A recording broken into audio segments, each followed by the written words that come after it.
राधे राधे दोस्तों। तो कैसे हैं आप सब? मैं आशा करती हूँ आप सब अच्छे होंगे। राधा अष्टमी की आपको ढेरों शुभकामनाएं।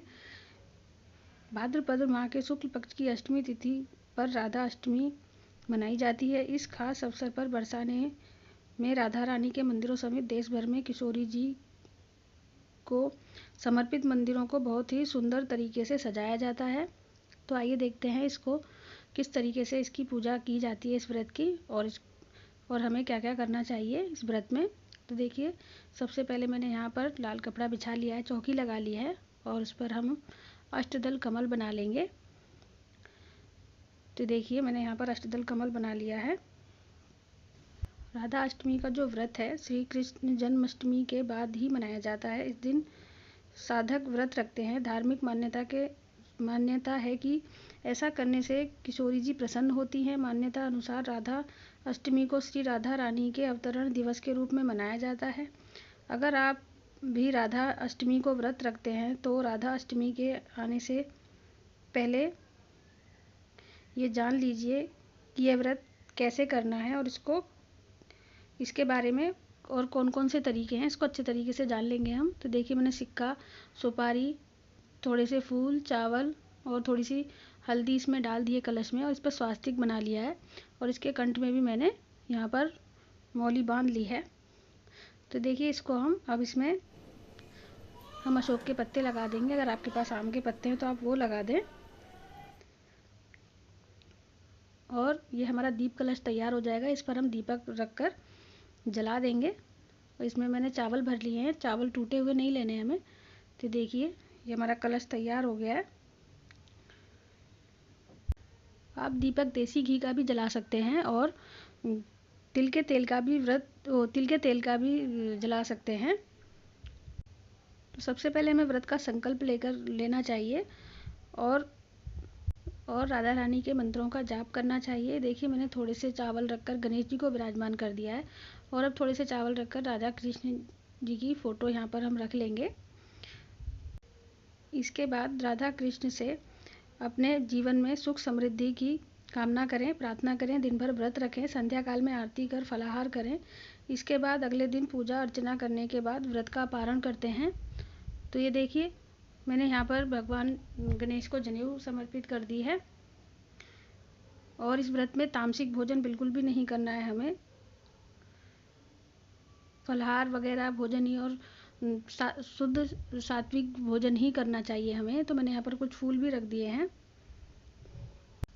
और मन ही मन आप ओम केशवाय नमः, ओम नारायणाय नमः, ओम माधवाय नमः का मंत्र का जाप करते रहें।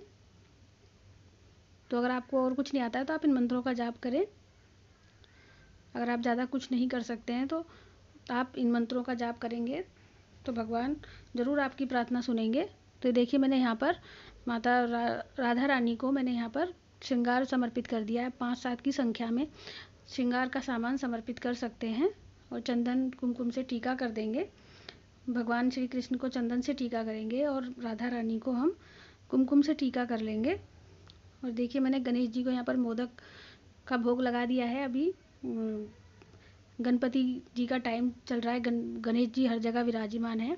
तो हमारे घर में भी गणेश जी हैं, तो मैंने इसलिए मोदक का भोग लगा दिया है। अभी देखिए, मैंने यहाँ पर राधा रानी को भोग लगा देंगे हम। यहाँ पर मैंने उनकी पसंदीदा दही अरबी की सब्जी बना ली है यहाँ पर। और मैंने यहाँ पर पूरी, पंचामृत, एक जल का लोटा और लड्डू प्रसाद के रूप में भोग प्रसाद मैंने उनको यहाँ पर रख दिया है। और देखिए, इसमें मैंने तुलसी का पत्ता डाला है सब में, तो उसके बिना वो भोग नहीं लगता है भगवान श्री कृष्ण को।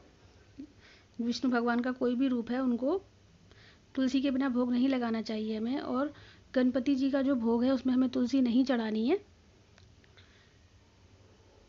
धूप दीप दिखा लेंगे। भाद्रपद माह के शुक्ल पक्ष की अष्टमी तिथि को 10 सितंबर को रात 11:11 पर शुरू होगी। वहीं इस तिथि का समापन 11 सितंबर को रात 11:46 पर समाप्त होगा। तो राधा अष्टमी का जो व्रत है वो 11 सितंबर को ही रखा जाएगा। तो देखिए, मैंने हाथ में थोड़े से फूल और चावल लेकर कथा सुन ली है, या कथा सुन लेंगे या पढ़ लेंगे। तो पूजा करने का जो शुभ मुहूर्त है 11:03 से लेकर दोपहर 1:32 तक रहेगा। तो ये शुभ मुहूर्त है पूजा करने का, तो आप इस समय पर पूजा कर सकते हैं। तो ये वैसे तो दोपहर तक की ही पूजा की जाती है। तो देखिए मैंने गणेश जी को भी यहाँ पर दुर्वा चढ़ा दी है। दुर्वा चढ़ाना मैं भूल गई थी, तो आप उनको दुर्वा ज़रूर चढ़ाएं अगर आपके पास है तो। अब हम आरती कर लेंगे, प्रेम पूर्वक आरती कर लें आप। राधा रानी से क्षमा याचना कर लें पूजा में रही कमियों के लिए। आप राधा रानी को मालपुए का भोग भी लगा सकते हैं अगर आप भोग और भी भोग लगाना चाहते हैं, और रबड़ी का भोग भी आप राधा रानी को लगा सकते हैं। तो बहुत सारी चीज़ें हैं जिनका आप भोग लगा सकते हैं। भादो माह में राधा कृष्ण की पूजा करने से परिवार में सुख शांति और समृद्धि का वास होता है। इस माह में के कृष्ण पक्ष की अष्टमी को जहाँ जन्माष्टमी होती है, वहीं शुक्ल पक्ष की अष्टमी तिथि को राधा अष्टमी मनाई जाती है।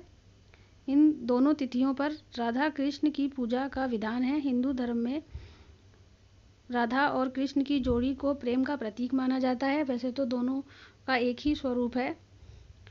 उनकी आराधना करने से प्रेम जीवन में खुशियों का वास होता है, प्रेम का वास होता है, खुशियों का वास होता है। तो देखिए मैंने यहाँ पर दक्षिणा भी समर्पित कर दी है। तो दक्षिणा हम इसलिए समर्पित करते हैं ताकि पूजा में कोई कमी रह गई हो तो दक्षिणा समर्पित करने से वो कमी पूरी हो जाती है।